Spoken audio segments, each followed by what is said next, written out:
नमस्कार। आज 1 नवंबर 2025 का दिन है और जानते हैं इस हफ्ते की बड़ी खबरें जिसमें समाचारों की संध्या आपको शामिल करेंगे।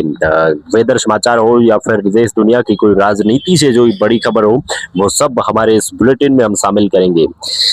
चलिए खबरों की ओर रुख करते हैं। जहाँ मध्य प्रदेश में एक बार फिर से एक बड़ा नियम लागू किया गया है। अब वो क्या है वो जानते हैं। एमपी में दवाओं पर ओआर कोड अनिवार्य, स्कैन करते ही मिलेगी दवा की पूरी जानकारी। अब इसके पीछे की पूरी खबर क्या है वो जानते हैं। दरअसल मध्य प्रदेश में अब जो सारी मेडिकल की दवाइयां हैं उनके ऊपर एक ऐसा ओआर कोड होगा जिसकी स्कैन करते ही जिसकी दवा की जिसकी बनाने वाली मैन्युफैक्चर जो कंपनी है उसकी सारी जानकारी मिलेगी। और ये एक नई शुरुआत है और नई पहल है जो एमपी सरकार ने की और धीरे धीरे पूरे देश में भी ये चीज लागू हो जाएगी। जिसमें नकली दवाओं का पता चल जाएगा, इसके स्कैन करते ही उसकी पूरी जो डिटेल्स है वो कस्टमर के सामने आ जाएगी। खासकर ये शुरुआत में सरकारी अस्पतालों में लागू होने वाला ये नियम, लेकिन धीरे धीरे सारे देश में ये नियम लागू हो जाएगा। और जयपुर हाई टेंशन, दिल्ली में क्लाउड सीडिंग, 4 घंटे बाद भी बारिश नहीं, बादलों के ऊपर केमिकल छिड़का था। एएपी बोली जो 2-3 दिन बादल रहे वो भी अब चले गए। दरअसल दिल्ली में एक बार फिर से पोल्यूशन और प्रदूषण काफी हद तक बढ़ गया है, जिसको अब कम करने के लिए कृत्रिम बारिश करने की और सरकार का रुख था, लेकिन अब उसमें भी नाकामयाबी मिली है। हालांकि सरकार कह रही है कि हम इसमें सफल रहे, लेकिन अब तक ऐसा कोई देखने को नहीं मिला है नजरिया जिसके कह सके कि हाँ बारिश हुई है। और केंद्र ने मंगलवार को सभी राज्य और केंद्र शासित प्रदेशों से कहा कि जो वैक्स अग्निवीरों की प्राइवेट सिक्योरिटी एजेंसी और ट्रेनिंग इंस्टीट्यूट में भर्ती कराए। दरअसल केंद्र सरकार का कहना है कि जो अग्निवीर 4 साल की नौकरी करने के बाद घर पे बैठते हैं उनको प्राइवेट सेक्टरों और इंस्टीट्यूट में नौकरी दी जाए। ये तमाम राज्य सरकारों से और केंद्र सरकार ने अपील की और ये नियम भी है। और जुबिन गर्ग डेथ केस में 5 आरोपियों की न्यायिक जांच की गई है। बीएसएफ ने बांग्लादेश सीमा पर 2.45 करोड़ का सोना बरामद किया। दिल्ली नगर निगम की इन 12 सीटों पर 30 नवंबर को होंगे उपचुनाव। और सुप्रीम कोर्ट बोला डॉक्टर का ध्यान रखना हमारी जिम्मेदारी, नहीं तो समाज माफ नहीं करेगा। कोविड में मृत प्राइवेट डॉक्टर्स को सरकारी बीमा लाभ मिले, ये सुप्रीम कोर्ट का कहना है।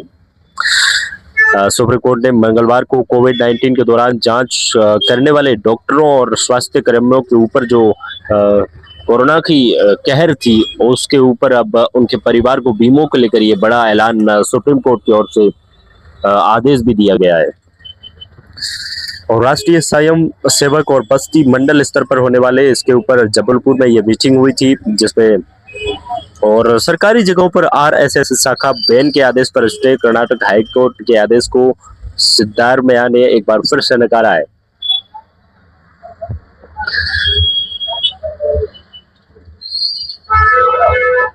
आरएसएस की इस शाखा में अगर 10 से ज्यादा लोग हुए तो फिर बैन लगा है उस पर। और दिल्ली एयरपोर्ट पर ये जलने की आप नजर देख सकते हैं। दिल्ली एयरपोर्ट के टर्मिनल 3 पे बस में आग लगी। एयर इंडिया का विमान नजदीक खड़ा था। किसी के घायल होने की अब तक खबर नहीं है, लेकिन बस जली है। ये दिल्ली एयरपोर्ट की तस्वीरें हैं जो आप अपनी स्क्रीन पे देख रहे हैं। इन तस्वीरों में साफ नजर आ रहा है कि एक बस पूरी तरीके से जल रही है, हालांकि कोशिश तो की जा रही है। और एक और बड़ी खबर जयपुर से आ रही है, जहां जयपुर में हाई टेंशन लाइन से बस में आग, सिलेंडर में ब्लास्ट, 2 लोगों की मौत और 10 लोगों से तकरीबन 10 लोग घायल हो गए। ड्राइवर और कंडक्टर इसके जिम्मेदार बताए जा रहे हैं। देश में 15 दिन में बसों में लगातार आग लग रही है, ऐसी घटनाएं लगातार आ रही है। तकरीबन 15 दिन हो गए। आप पिछले दिनों में जैसलमेर की वो घटना आपको याद होगी जिसमें तकरीबन 15-20 लोगों की मौत हो गई थी। और इंडियन एयरफोर्स को मिलेंगे 6 नए रिफ्यूलिंग विमान, फाइटर जेट्स में हाथों में फ्यूल भरा जा सका। इजराइल ने 8,000 करोड़ से अब भारत के साथ ये बड़ी डील की है। अब एक नजर तूफान मोंथा के ऊपर डालते हैं। तूफान मोंथा आंध्र प्रदेश तट से टकराना शुरू। हवा की रफ्तार तकरीबन 100 किलोमीटर प्रति घंटा की। समुद्री लहरों से किनारों के घर गिरे। आज सुबह ओडिशा भी पहुंचेगा। चक्रवाती तूफान में मोंथा को लेकर बंगाल में अलर्ट है और इन जिलों में 31 अक्टूबर तक भारी बारिश की चेतावनी है। वो कौन सी जगह वो भी जानेंगे।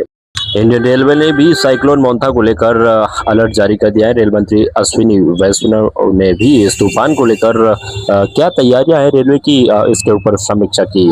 तमिलनाडु में चक्रवाती तूफान मोंथा में से मौसम भी प्रभावित हुए और ट्रेन की सेवाओं पर भी एक गहरा असर पड़ा है। अरब सागर से बना डिप्रेशन गुजरात और मध्य प्रदेश में अब आने को तैयार है। चक्रवात मोंथा ये गंभीर रूप ले लिया है और 100 किमी की रफ्तार से अब आंध्र प्रदेश की तट से टकराना शुरू हो गया है और इसका असर उत्तर प्रदेश पर भी भारी तरीके से पड़ेगा और उसके कई जिलों पर जमकर बारिश होने की भी संभावना है। यूपी के तकरीबन 20 जिलों में 20 से 29 अक्टूबर तक बारिश होने की ये बड़ी संभावना थी। अब मोंथा धीरे धीरे आगे भी बढ़ गया है। झारखंड में 4 दिन तक भारी बारिश, बंगाल की खाड़ी में भी